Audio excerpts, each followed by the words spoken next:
Hello everyone, it's Niven, and I welcome you to episode 1 of Behind the Scenes of Development. I've decided to make a couple of videos and showcase my games, but this time I will be telling you all the secrets.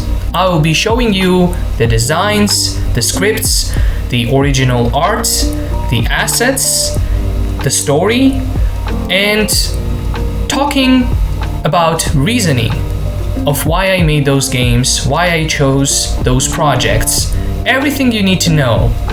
If you're interested, you can follow along. If you're not, well, you can still enjoy the video. I want to say that unfortunately I don't have all the files saved for those games, but I'm telling you this right now that I have the files for these 6 games: Mason, Unhinged, Shunned, Primary Colorman, Ascendance, and Sunken. We will be going over all of those games, and each episode will be dedicated to one game. Today, I randomly decided to go over Primary Colorman, the game which is popular or was popular, but for me, it is one of the most successful projects that I've made. Now, before I continue on with the video, I want to thank you. Thank you all for being so generous, for showing me amazing amount of support. I want to thank each and every one of you, my subscribers, people who just stumbled across my games, people who enjoyed my games, those people who did not enjoy my games too. I really appreciate each and every one of you, the support, and I can't say enough. To be honest, today I found a comment by Don Manlubin Landry. I definitely mispronounced the YouTube name and I'm sorry, but he's one of my favorite content creators and he supports me a lot. This was his comment about one of my Let's Plays, and he actually gave me a motivation to go on with the episodes that I'm trying to make right now, and he wanted me to play my own games and talk about certain reasons why I made it, the challenges that came. So I guess he is partially involved with this episode because he truly inspired me to do this. And thank you very much. I will be leaving the YouTube channel of his. Definitely check out his videos. They're so funny. He does such an amazing edits. And as for the rest of you, I am very thankful and I hope you enjoy the video. Primary Colorman is a game jam project, and you can see in the description of this game that it is just a prototype. I had a very short amount of time, just 4 to 5 days, and I created this. Basically, the idea was inspired by the creator of the character, Adam Woodsmith, also known as Leon Vincible. He has an Instagram page, by the way, link is in the description. He posts mostly horror art, and one of his creations is Primary Colorman. He has multiple variations of this particular character and I enjoyed all of them. I follow that artist and he's just amazing. The reason behind me doing this game jam is because I found a server, a horror game development server, and one of the people there was hosting this game jam, the Judge King. You can check out his Twitter, link is in the description. And he basically said there was going to be a jam and I decided to do it. Now, I had multiple ideas on how to do Primary Colorman. I decided to go and just do a simple maze game, and that was it. Although I had other ideas of creating a jigsaw type of game where you were trapped in this facility and you had to escape Primary Colorman.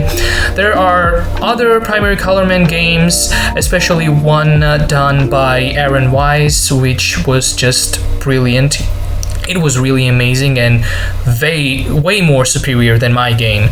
But yeah, basically this was why I decided to create this game. Now let's go behind the scenes. As you can see, I have a special file for Primary Colorman.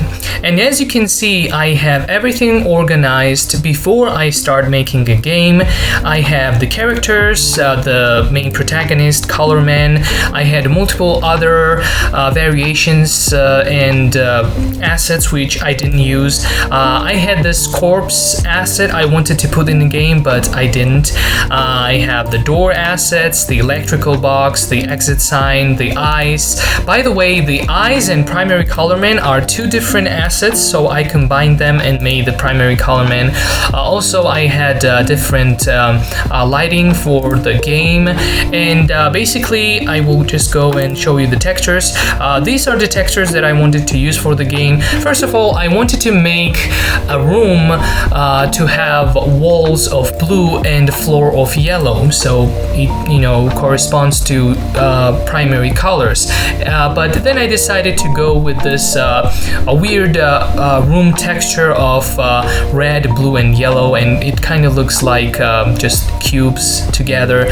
So basically that was it. You can see the eyes texture right here, and those are three different color palettes, kind of mix of color palettes I wanted to use for the Primary Colorman. The third one is used basically in my game, applied to the Primary Colorman asset.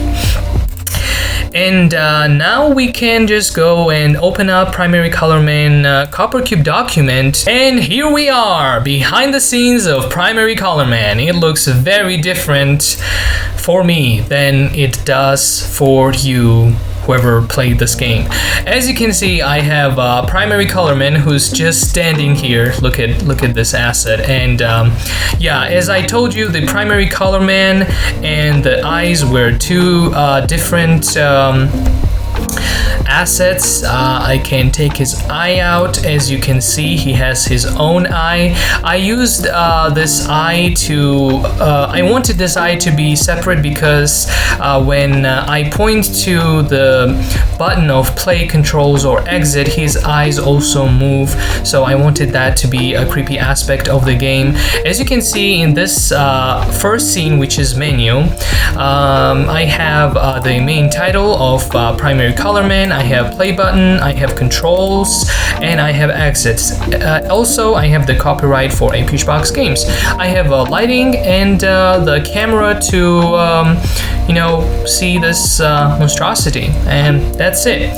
Basically, in this game, I have only 3 scenes: the menu, the prologue, which is the big maze scene, and I also have the end credits where I credited the developer, the creator Adam Woodsmith, Leon Vincible, and yeah, that's it. That's another Primary Colorman asset who just sits there and looks at us in his weird chair.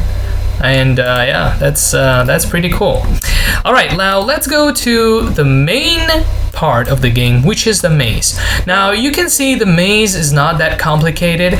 I used this map I created using CopperCube. Well, the entire game is made with CopperCube. You can see if you go to create and room, you can basically create any shape of view room if you want in 2D, and then I applied that, and it made out in 3D. As you can see, we have our character who is right here, and yeah, basically he starts in here. I have a couple of lights which are also colored in the same texture as the room, and I have different sounds. I have the fuse box, which is right here. Initially, in the first version of this game, the fuse box was right here, and the exit room was right here. As you can see, for now, the exit room is hidden, but if I go to my Scene Graph Explorer, and I guess we can find the exit room. Let me see. Hold on. Exit sign. Yeah, exit door. As you can see, it's invisible, and now, hold on. Now it's visible. See? Invisible, visible, invisible, visible. Yeah. Hold on. Oh no, the door. Yeah. Invisible, visible. Here we go. So that's basically it. The Primary Colorman is also hidden in this game right now. Where is the primary color man? So here it is. Here is right here, and if we click on visible, he is right here. Right here. He's just doing his weird idle thing. As you can see, this is very creepy. This probably will be one of the cursed things. His eyes are not correctly attached to his face, and he has multiple animations. He has the idle animation, and he has the walk animation, which he does like that. He kind of struggles with his walk because he's an old dude. And yeah, basically this is his idol. And one little secret, which some of you don't know, there are actually 2 primary color men in this file.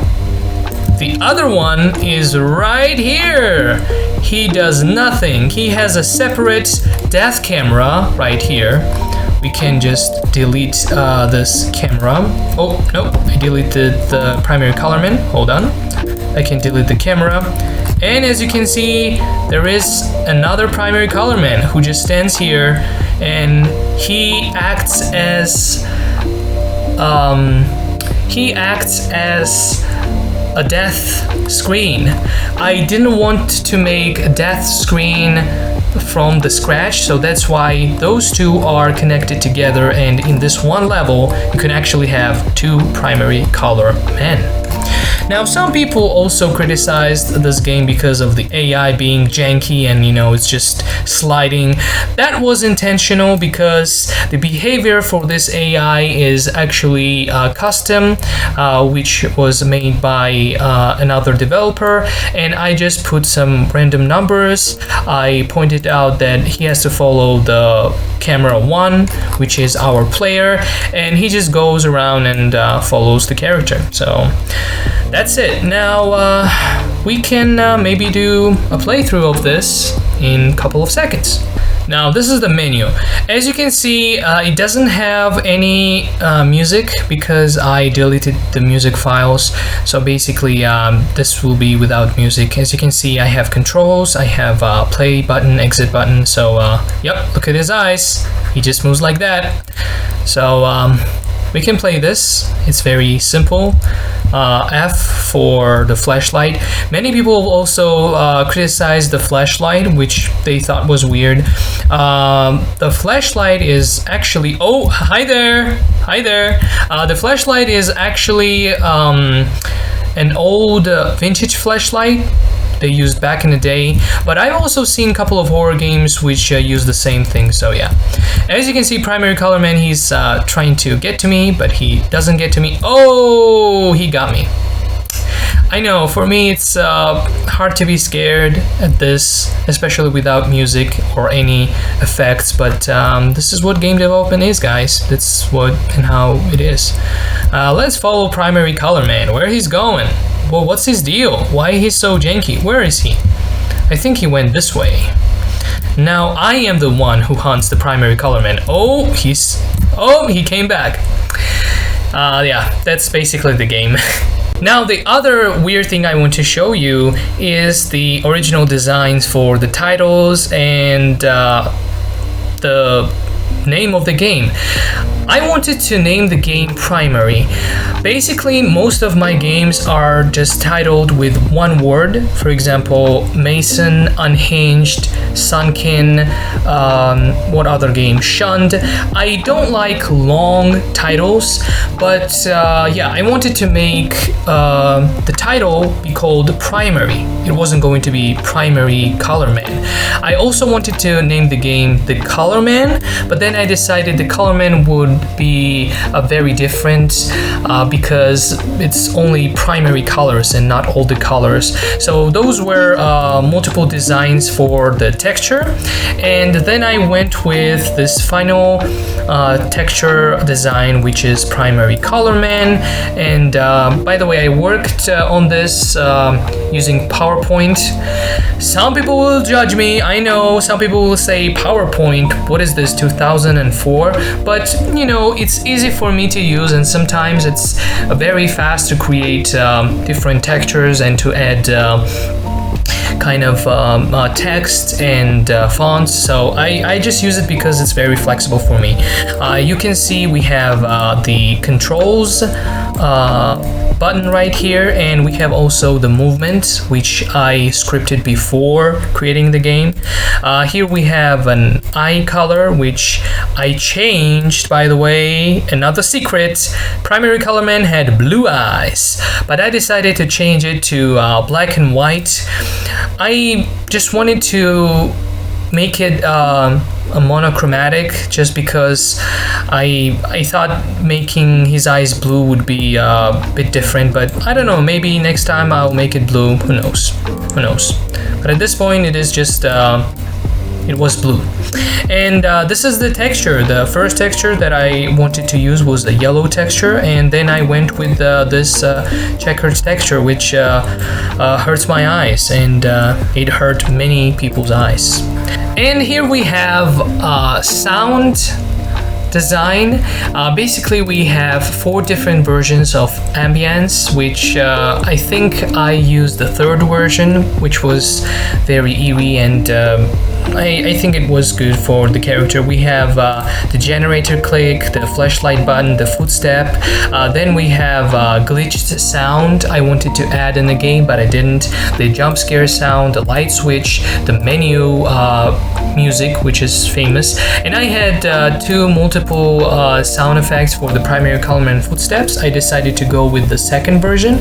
We have the pickup fuse sound, powered down sound, and the sparking sound, not sparkling. This was it for episode 1 of Behind the Scenes of Development. I hope you enjoyed this. I hope you got information and details and little secrets from my game.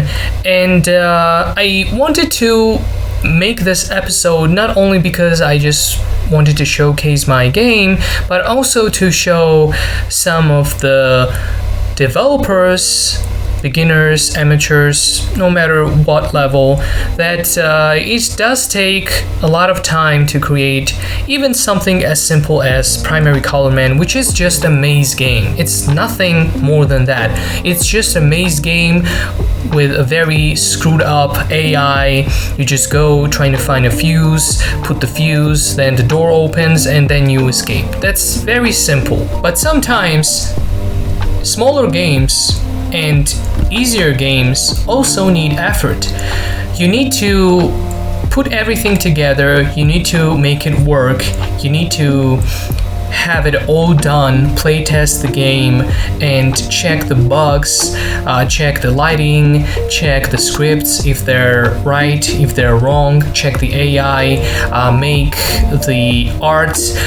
It takes a lot of effort too. And even for this page, which does look very simple for some, it takes time to write down the description, to put all the screenshots, to make the screenshots, to make the trailer, and to market your game properly. Basically, what it means for game developers is that creating games is just first level of game development. You have to put a lot of other things on top.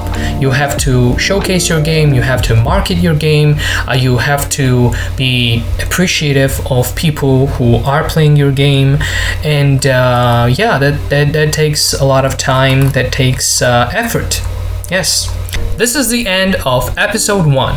Episode 2 will be randomly selected out of those 5 games. It can be Mason, it can be Shunned, it can be Unhinged, Ascendance, or maybe Sunken. Who knows? If you like this, please leave a comment. If you have any questions, or if you want to know anything specifically about Primary Color Man, even though I have shown you absolutely everything about the game, please leave a comment, ask questions, and as always, have a wonderful day. Goodbye.